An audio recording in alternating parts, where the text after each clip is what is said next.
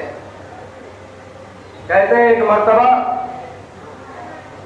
جنگ صفین آپ نے سنا ہوگا مجلسوں میں آپ سنتے آ رہے ہیں جب جنگ صفین ہو رہی تھی اس میں ایک چھوٹی سی جنگ ہے لیلۃ الحریر رات کی تاریکی میں علی سیاہ گھوڑے پر سوار ہو کے جاتے تھے اور جنگ کر کے آتے تھے ایک مرتبہ علی ظالمین کو دیکھ کر کے آنے کے بعد ایک ٹیلے پہ بیٹھے اور مالک نے شربت پیش کیا مالک اشتر نے شربت پیش کیا علی نے شربت نوش کیا اور شربت پینے کے بعد کہنے لگے مالک شربت شہد کا ہے شہد یمن کا ہے توجہ مالک شربت شہد کا ہے شہد یمن کا ہے مالک اشتر نے ہاتھوں کو جوڑ کے کہا یا علی سر پہ موت کھڑی ہے قیامت کھڑی ہے اور آپ یہ باتیں کر رہے ہیں کہ شربت شہد کا ہے شہد یمن کا ہے اس مقام پر علی نے فرمایا تھا کہ مالک موت علی پہ گرے یا علی موت پہ علی کی ذات پہ کوئی فرق پڑنے والا نہیں کیا ہو سکتا ہے مولا نے یہ کہا ہو کہ علی موت پہ گرے یا موت علی پہ گرے آخر مرنا موت کو ہی ہے کہتے ہیں جب مولا نے شربت پی لیا صبح صادق کے وقت امام علی علیہ السلام گھوڑے پہ سوار ہوئے اور لشکر کا کعبہ کھینچا آنے کے بعد فرمایا مالک جنگ آج ہوگی مالک اشتر نے کہا یا علی لشکر زخمی ہے کچھ روز ٹھہر جائیے مرہم پٹی ہو جائے پھر جنگ ہوگی کہا نہیں مالک جنگ آج ہی ہوگی مالک اشتر نے کہا مولا لڑے گا کون کہا مالک آج میرا بیٹا لڑے گا مالک آج میرا بیٹا لڑے گا حسن و حسین کے چہرے کھلے سوچا آج موقع ملا ہے علی کا بیٹا بن کے لڑنے کا آگے آئے کہا بابا ہم جائیں علی نے کہا میں نے کہا ہے میرا بیٹا لڑے گا کہا بابا ہم کون ہیں کہا تم لوگ مباہلے کے دن سے رسول کے بیٹے ہو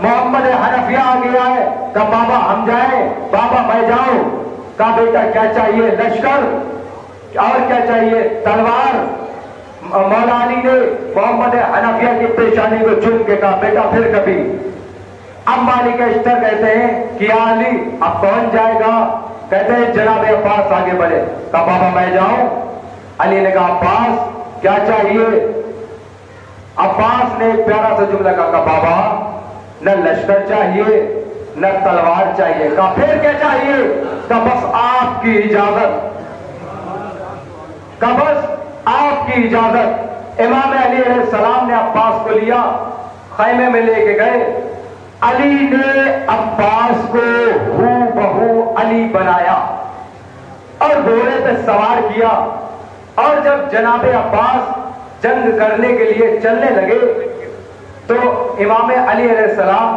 کھڑے ہوئے اور کھڑے ہونے کے بعد داد شجاعت دیتے ہیں کہتے ہیں جا میرے لال واہ میرے شیر جا میرے لال واہ میرے شیر مولا علی یہ کہہ رہے تھے اچانک مالک سامنے آ گئے مولا نے مالک کے کندھے پہ ہاتھ رکھا دوسری طرف کو کیا اور پھر داد شجاعت دینے لگے جا میرے لال واہ میرے شیر جا میرے لال واہ میرے شیر مالک سے رہا نہ گیا مالک نے سوال کر لیا یا علی آج سے پہلے ایسی داد و تحسین کسی کو نہیں تھی امام علی نے مسکرا کے کہا مالک آج علی اپنی چاہتی ہوئی جوانی کو دیکھ رہا ہے صلوات پائے محمد اور آل محمد پر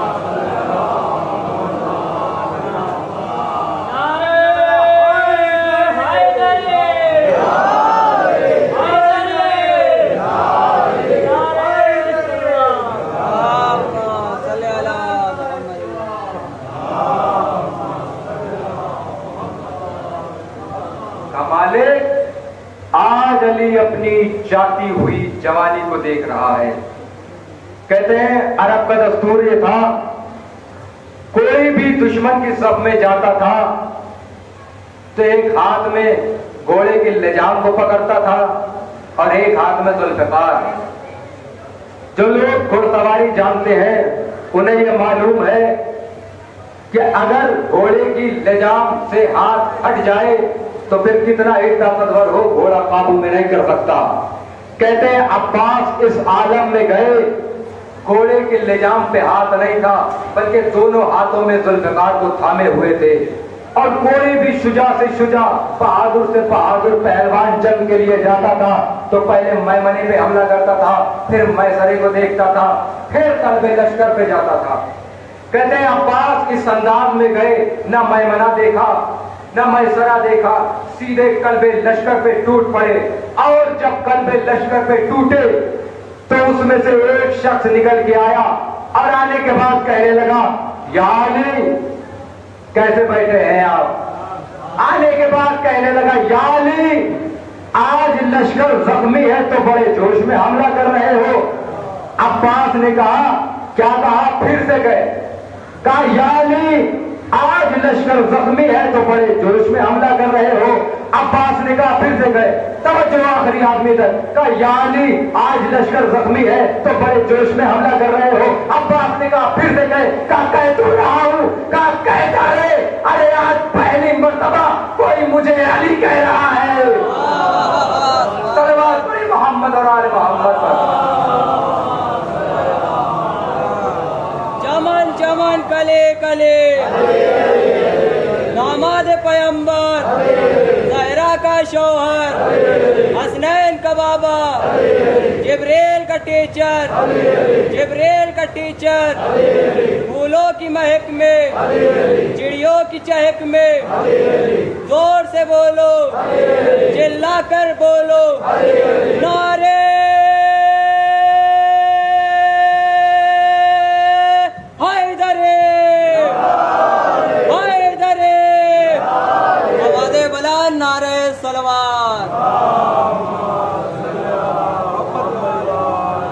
کیا کہا؟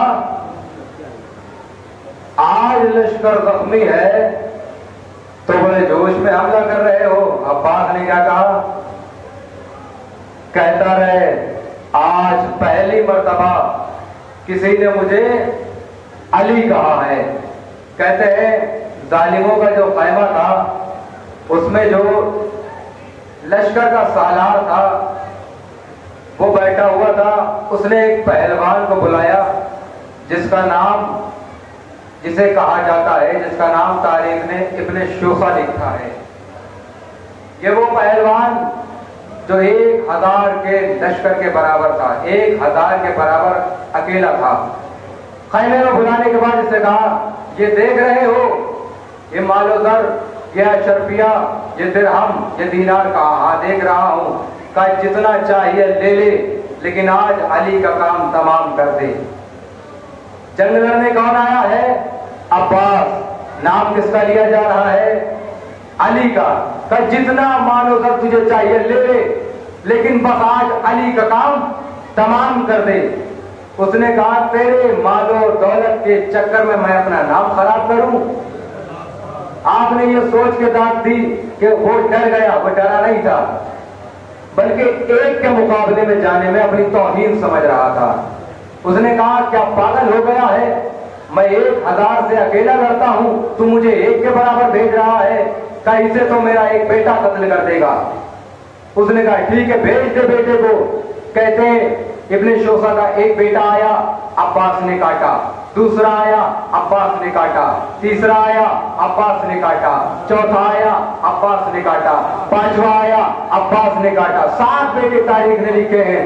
چھٹا آیا، عباس نے کاٹا. 7واں آیا، عباس نے کاٹا. یوں لگ رہا تھا وہ بیٹے نہیں کاٹ رہا بلکہ بکرے کاٹ رہا ہے. کہتے جب 7 بیٹے عباس نے کاٹ دیے تو اب ابن شوسہ جلان میں آیا اور جلان میں آنے کے بعد اپنی ذوالفقار کو لیا، گھوڑے پہ سوار ہوا. مولا عباس کے سامنے آنے کے بعد کہتا ہے یا علی، آپ نے میرے سارے بیٹوں کو قتل کر دیا، اب میں آپ کو نہیں چھوڑوں گا۔ کہتے ہیں مولا عباس نے نقاب کو ہٹایا، اب فرمایا کہ میں علی نہیں، میں علی کا بیٹا عباس ہوں۔ کہتے ہیں پھر شوقہ کہتا ٹھیک ہے اب تو اور مزہ آئے گا، پہلے تمہیں قتل کروں گا بیٹوں کا بدلہ، پھر تمہارے باپ علی کو ماروں گا، میرے کلیجے کو ٹھنڈک پہنچے گی۔ مولا عباس نے کہا اگر ایسی بات ہے تو وار کر۔ کہتے ہیں ابن شوسہ نے وار کیا، عباس نے وار کو رد کیا، ابن شوسہ نے پھر وار کیا، عباس نے وار کو رد کیا، ابن شوسہ وار پر وار کرتا رہا، عباس وار کو رد کرتے رہے۔ جو لشکر میں سپاہی موجود تھے، جو مخالف والے کھڑے تھے، وہ کہہ رہے تھے والی یہ وار بھی خالی، والی یہ وار بھی خالی۔ معاویہ نے اس سے کوہنی مار کے کہا کہ یہ بتا تم میری طرف ہے یا اس کی طرف، میری طرف ہے یا اس کی طرف؟ عرب کا یہ دستور تھا، دادے شجاعت سب کو دیتے تھے۔ ابن شوسہ وار کر کر کے تھک گیا، جیسے ہی گرد اڑی عباس نے اس کے سر پہ وار کیا۔ دشمنوں کو یہ لگا کہ شاید عباس کا وار خالی ہوا، جیسے خالی گیا، جیسے ہی دھول چھٹی کیا دیکھا؟ ابن شوسہ آدھا ادھر گرا آدھا ادھر گرا۔ صلوات پڑھیں مل کے محمد اور آل محمد پر۔ کیا دیکھا؟ آدھا ادھر گرا آدھا ادھر۔ اب جب لشکر والوں نے دیکھا کہ اس نے ہمارے سب سے بڑے پہلوان کو قتل کر دیا ہے، اب سب نے منصوبہ بنایا کہ ایک ساتھ عباس پہ ٹوٹ پڑو۔ کہتے ہیں مولا علی یہ منظر ٹیلے کی بلندی سے دیکھ رہے تھے، جب دیکھا کہ عباس کو لشکر نے چاروں طرف سے گھیر لیا ہے، علی گھوڑے پہ سوار ہوئے، ذوالفقار کو لیا اور گھوڑے کو ایڑ لگائی اور اپنے گھوڑے کو عباس کے گھوڑے سے ملا دیا، اور ملانے کے بعد کہا بیٹا گھبرانا نہیں، میں آ گیا ہوں، آدھوں کو تم گراؤ آدھوں کو میں مارتا ہوں۔ صلوات پڑھیں محمد اور آل محمد پر۔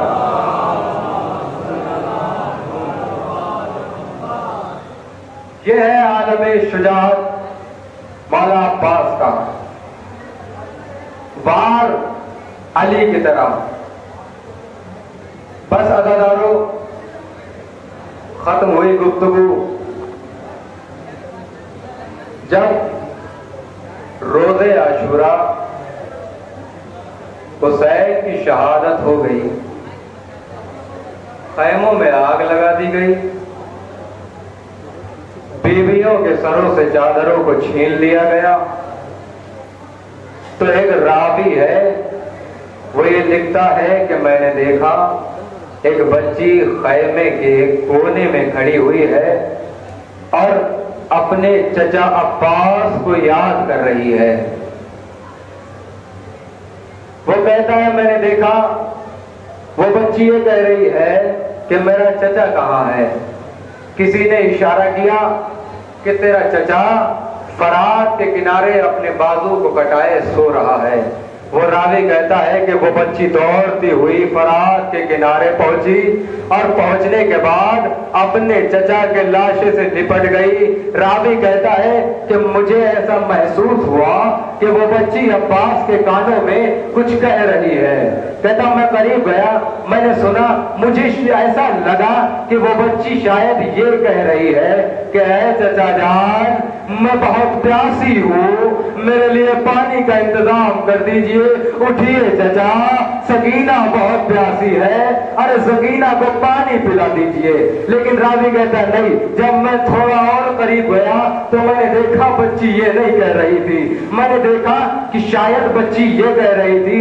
جب اور قریب پہنچا تو مجھے لگا شاید بچی یہ کہہ رہی تھی اے چچا جان، ارے بچے خیمے میں پیاسے ہیں، ارے میں نے ان بچوں سے وعدہ کیا ہے کہ میرا چچا پانی لینے گیا ہے، اے چچا مجھے پانی کی حضرت نہیں ہے، لیکن خیمے میں جو بچے موجود ہیں وہ پیاس سے تڑپ رہے ہیں، اے چچا ہو سکے تو چلیے، خیموں میں بچے پیاسے ہیں۔ راوی کہتا ہے میں نے جب غور سے سنا تو وہ بچی یہ نہیں کہہ رہی تھی۔ راوی پھر کہتا ہے کہ میں جب اور قریب پہنچا تو میں نے دیکھا وہ بچی اپنے ننھے ننھے ہونٹوں سے اپنے چچا کے لاشے پر یہ بیان کر رہی ہے اے